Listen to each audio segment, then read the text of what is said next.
This video will cover the security models for the child protection and gender-based violence modules of proGres v4.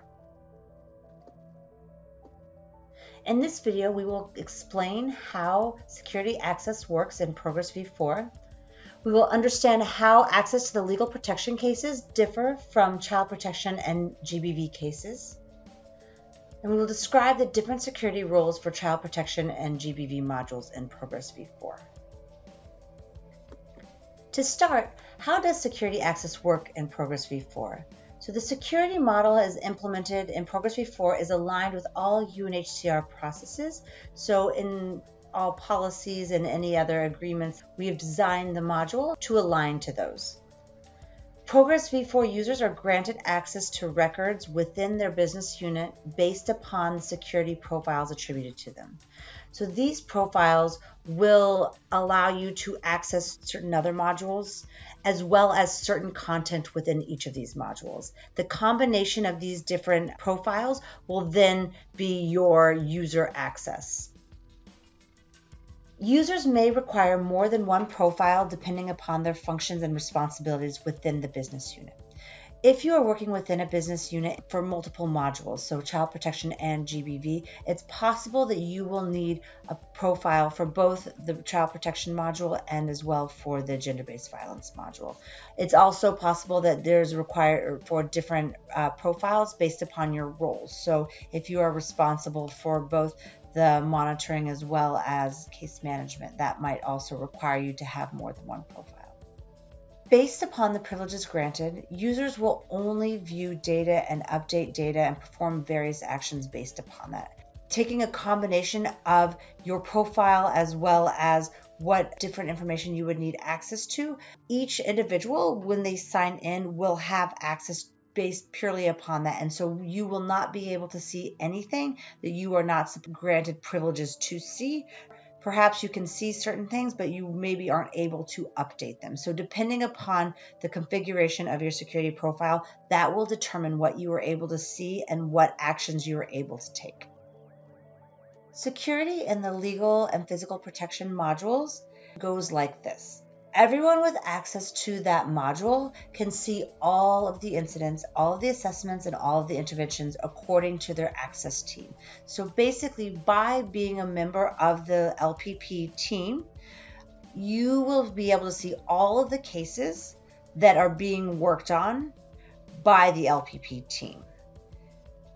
The amount of access you can have to them in terms of what you can do to those will vary.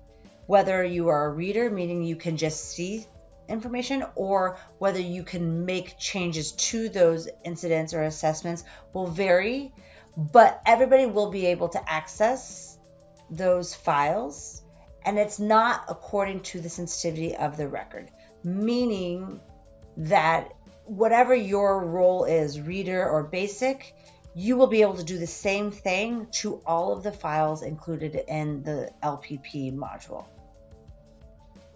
So if you were to enter a gender-based violence incident into the LP module, everybody who has access to the LP module will be able to see that incident.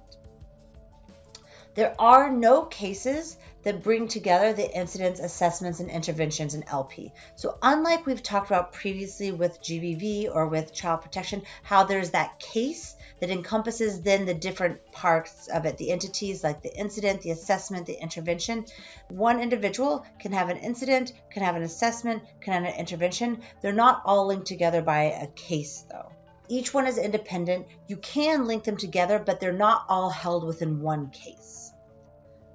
And there is no workflow in LPP module, unlike with GBV or child protection, where you could see this is pending, it's now in process, it's now closed. That workflow doesn't exist. The same reason why there's no case, right? There's just the incidents and the assessments and the interventions. So there's no flow that you move from this to this to this within a case. It's just you have the individual entities that you can work on. So the records can be closed or ongoing, each of those individual the incidents or assessments or interventions, but there is no overall case workflow. So looking at the setup that we just described for the legal protection module, You might notice from what we've previously discussed in other videos that this is not how security is set up for the child protection or the GBV case management. And one of the major things you might think about why this doesn't work is that there are a lot of people who are going to have access to lots of cases that they might not need to actually have access to. Just by being in a group, you will have access to cases that you aren't actually working on. And this does not work for child protection and for GBV because of a few of our guiding principles. In child protection and GBV security, we have based this or developed this upon the guiding principles for these sectors. The first and the most important in terms of how our security is set up is this concept of the need to know principle. Access should only be granted to people working directly on child protection or GBV cases. So if I am not providing services to a child protection case or playing a part in the case management of that case, I should not have access to that case. The same thing being for GBV. The other thing that's unique to the child protection and GBV security models is this concept of individual accountability. This means that a user owns their case and only they can see that case and those who it is explicitly shared with. So I can see it as the individual who has created that case. I am the caseworker. My supervisor can see it because they are responsible for overseeing my quality of work. And then I can share it with others for a specific purpose. But at the end of the day, this remains my case, and I am the only one that will be able to see the entirety of the case unless I was to share it or I was to transfer it to someone else for some ownership. See the video on sharing and transferring for a further description of what that means. So supervision is allowed as part of the security models for child protection and GBV. And what this means is that a caseworker who is working on a case is supervised by someone or a role named a case manager. And the case manager will be able to review and to provide feedback on all those individuals that they are supervising. This will be described later in this video on how we designate who is the caseworker and who is the case manager. Oversight. Some users, such as super users, monitors, supervisors, can see more cases, but these individuals should be very few, if any. Super user and monitors are not required positions, and so should be minimized if they exist at all. We've started to discuss a little bit about the titles of these user profiles, but we're going to go through now and explain what is each profile. So working from left to right, the protection case reader, this is a new role that we have developed, and it is intended to allow for individuals not in the child protection or GBV unit to identify if a child protection or GBV case exists. Normally, this would be someone you might think at a protection desk or at a registration desk. And what this would allow is it would allow for someone to search within an individual. And if they were given this role, they could see that there is an ID for a case and who owns that case. Nothing else. So only thing that they would be able to do with this information would be to follow up with the appropriate caseworker to then ensure that either to let them know that an individual has arrived asking a question about the case, or to allow them to refer this individual who has arrived, the POC, to then the appropriate caseworker to follow up on their query. This is intended only for visibility of cases and for referral and communication, not for any work to be directly done on the case by that protection case reader. The next role is the child protection or GBV case reader. Now, this is someone who is not normally a child protection or GBV worker, but who will periodically have to do specific work on a case. Now, one good example of this would be someone who's working on resettlement. Now, the resettlement caseworker, they're not going to be creating their own GBV cases. They will specifically have access to a case when someone is moving forward towards resettlement. And so what would happen is you could grant someone like this profile, a child protection or GBV case reader.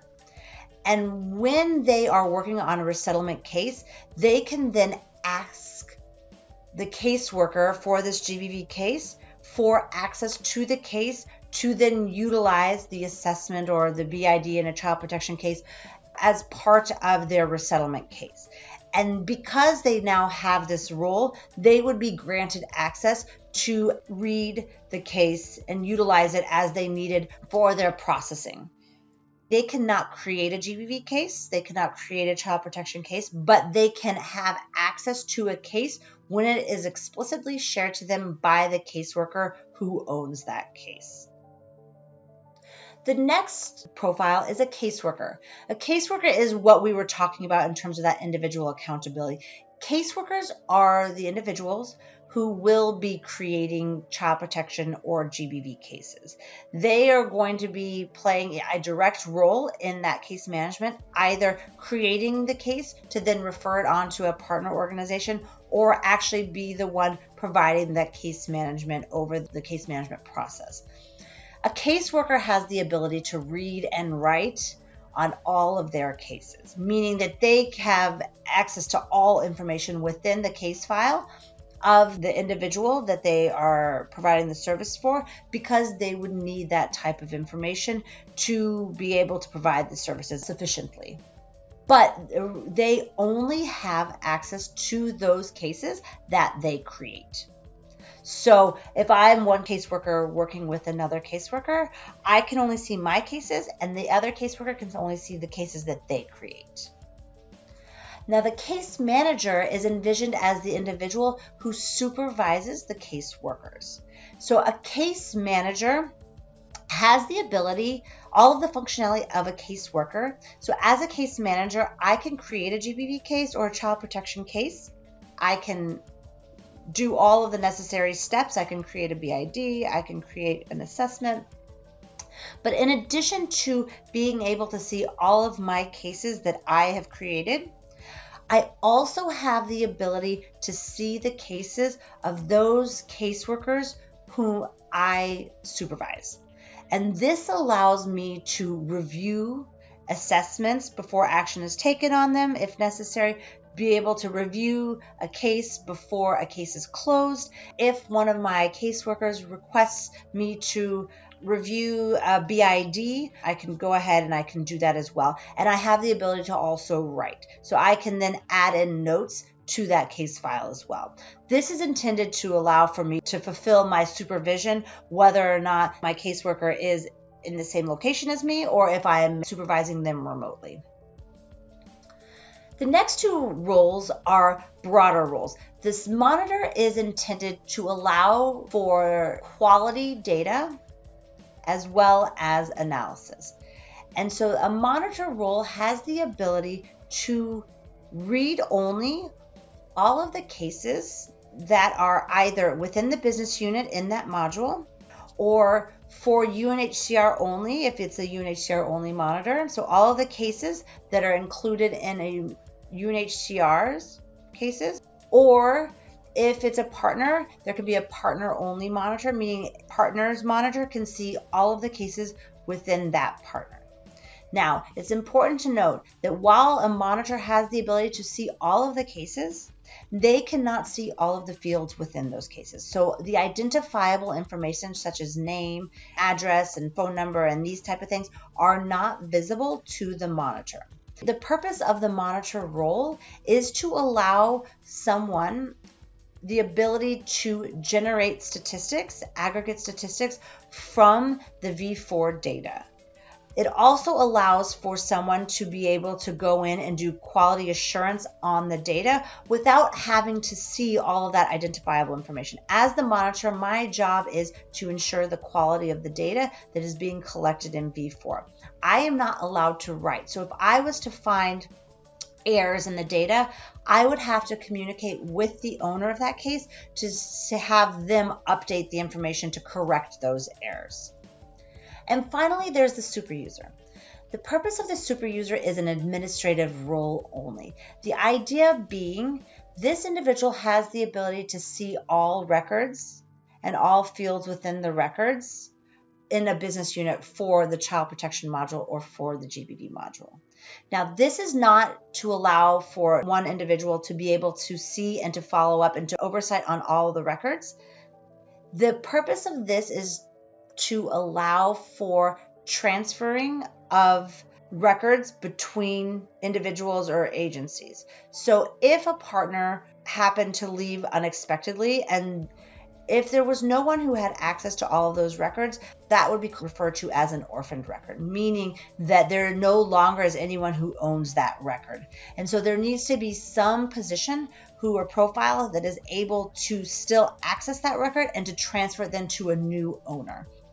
That is the main purpose of the super user. The same with the UNHCR. So if you were to have a staff member who unexpectedly left and didn't have a caseworker or a case manager, then you would need someone such as the super user who would be able to then transfer those cases to a new owner so that the files can be accessed and worked on by the new caseworker who has been assigned to those cases. That is the functionality and the purpose of the super user position. Unique to the child protection and the GBV modules is a concept called positions. So while most of the different modules have different profiles so that you have the ability to read or to write, in addition to those, the GBV and the child protection modules have a hierarchy functionality, which means that your access will be defined by where you sit in the hierarchy.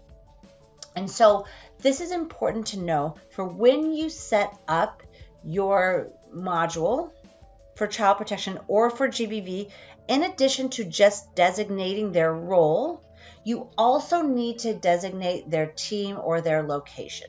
So for example, if I was working in Malaysia, I would need to designate whether this person was a caseworker or a case manager, and then I would also need to designate their team or their location. So are they UNHCR Penang?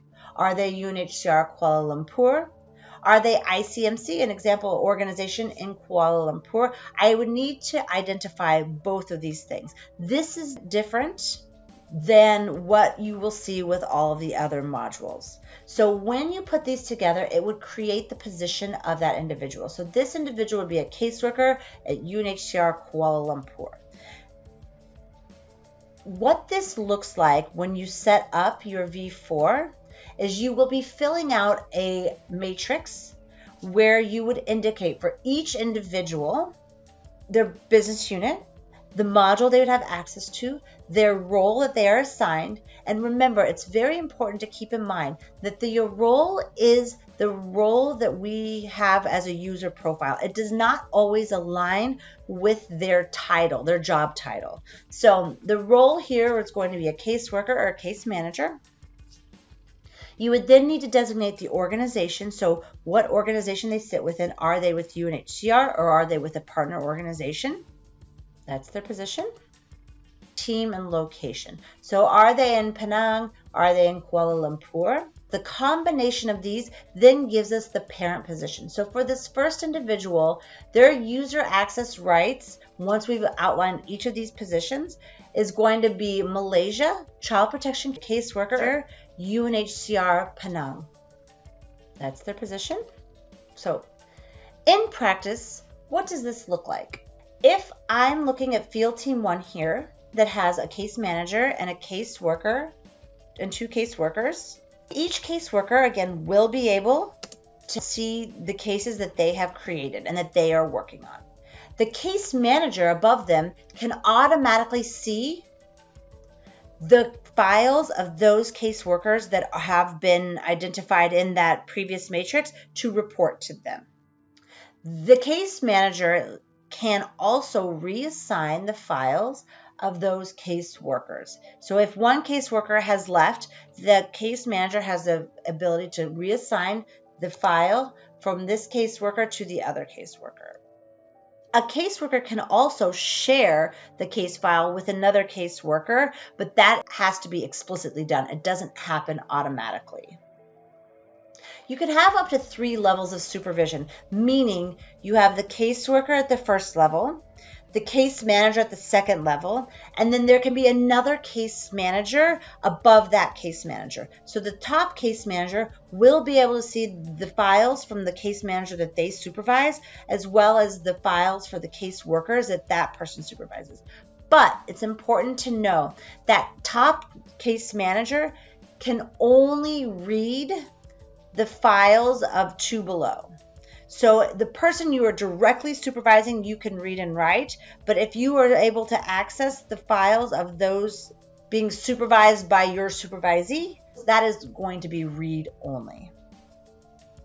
So you can have 2 case managers for the same case workers. So in this example, I've now added a second case manager. So we have 2 case managers supervising the same case workers. And so each of these case managers can see all of the files from both of the case workers, but any file that they create or any case that they create themselves will only be visible to themselves. So the only person who would be able to see both of those case files would be the case manager from the branch office. Now, looking at this, then you have the monitor who would be able to see all of these case files, as we had mentioned before, but not in all detail. They would not be able to see the identifiable information, and they would not be able to see the text boxes. The only thing they are able to see is that information that would be used for statistical analysis, and they will then be able to see that to allow for them to identify issues with quality assurance, as well as to do analysis. They are not able to write on any of these files, so if they were to find an error, they would still have to communicate with the owner of that case file to allow for the information to be modified. And the super user can see everything and reassign cases at will, but they are not able to write on the files. So that is what access looks like within UNHCR. But as we know, it's our child protection and our GBV partners who are doing much of our case management. And so a few key things to know about the access that our partners will have. Partners do not have automatic access to individual records in the registration module. Meaning, if someone who is a partner wanted to go and to create a new child protection or GBV case, they are not going to be able to go into the registration module and find that individual.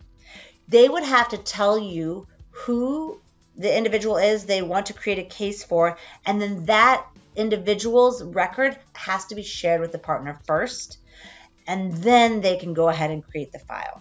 This is something that's very important to consider when you are doing your initial deployment of V4 and needs to be discussed about how this will be addressed. Who would be responsible for granting them access? And this will also be dependent upon and determined by caseloads and how much work this would actually take. As part of the deployment, you will go ahead and you will create the setup for each partner with Prime support once it's been discussed about how this will work moving forward. So looking at the organogram or the hierarchy then with the partner, it looks like this. So you have a case manager, case worker, so UNHCR is on the left-hand side here. Then you see after a small partition, you also then have the partner hierarchy. So there's the case workers that exist and then the case managers. There is a unique position to partners that's called a partner supervisor. This is similar to our super user role, but it is only accessing the partner information. So that partner supervisor has the ability to read all of the case files within the partner organization. The same rules apply to the caseworker and to the case manager as they do within the UNHCR roles. The caseworkers have the ability to share a case between them, but they have to do that manually. It does not happen automatically. But a caseworker's files will be automatically shared or visible to their case manager. A caseworker from UNHCR has the ability to share a case file with a caseworker from a partner with no problem. They also have the ability to transfer a file if necessary. A case manager has the ability to also transfer a file to the partner supervisor of a partner, and then that partner supervisor can then reassign that file to anyone in the partner organization. You'll notice above floating, we have the super user, which has access to all of the files within that business unit for that module. And then you'll notice that I have the monitor role here, but there's actually 3 options for the monitor role. So these won't all exist together, but I wanted to show that there are 3 options. There is the original one that we had discussed right next to the super user called the UNHCR monitor. This monitor role would be able to access all of the files across both the partner and UNHCR. And again, as read only and not the identifiable information or the text boxes. But in some situations, this is not appropriate, nor do the partners prefer this setup. And so there are some other options. There is the ability to have a partner monitor, so a monitor that the partner can use to do their quality assurance and their analysis just for the partner data. And then there can be a UNHCR only monitor. So that UNHCR monitor would be able to do the same thing for the UNHCR files. So basically, if you were not to have a UNHCR monitor, you could have the 2 monitors below, and so the partner would be responsible for their quality assurance, the UNHCR would be responsible for their quality assurance, and then between that you would know that all of the case files in terms of the quality assurance would be managed by one of those 2 monitors. It's also possible now to have a service unit. So if you want to identify that for this partner, this case manager that I've just covered with the green box has 3 caseworkers, and they are part of this specific service unit. Or a UNHCR has service unit. When we say service unit, what we mean, they group together particular caseworkers or case managers. And cases that are owned or shared within the service unit are visible to everyone in the service unit. Now, this is very important that this is used keeping in mind the need to know principle. Services are advisable for archiving old cases in particular locations that need to be accessed by different caseworkers. For example, if you happen to be in working in a detention center where it won't always be the same caseworker who is going and doing the check-in, or who in residential centers, then it might be necessary for multiple caseworkers to have access to the same case. And in that situation, a service unit would be more appropriate. Or a broker case management files where there's only a limited amount of information that is stored in the case file. So basically that you have received an individual and then you have referred them to a partner. So you're not documenting all of the details of that individual. It's really just a recognition that there was a case created and then that case has been referred on to a partner for the actual case management. And in that case, it might be useful for everyone in the service unit to know that that case exists, so that if someone was to ask a question about it, you would be able to know when the case arrived and that sort of thing. But it's very important to use these with discretion, because service units are not advisable for wide use, as they affect the system's performance and they can really violate the need to know principle. This should not be used just so that everybody can have access. There needs to be a very specific purpose to why a service unit is created.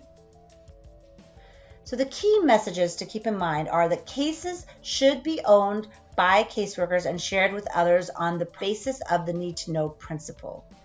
Roles are assigned according to function, not to title, meaning you might have a different name in your title, but you are assigned the role of caseworker or case manager. It's not always aligned.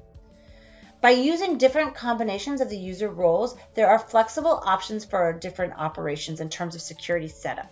And so instead of just giving people higher level of access, it's important to ask Prime support and your technical support focal points to figure out what is the best way to configure roles to give people the access they need, but not extra. And UNHCR will have to agree appropriate access with partners to their information. This, just because we've built a system, does not mean now we have access to all of our partners' information. It is important that we also keep that need to know principle in mind when thinking about what our access is to our partners' information and what is the purpose of us accessing that information and building the profiles based upon that. Thank you very much.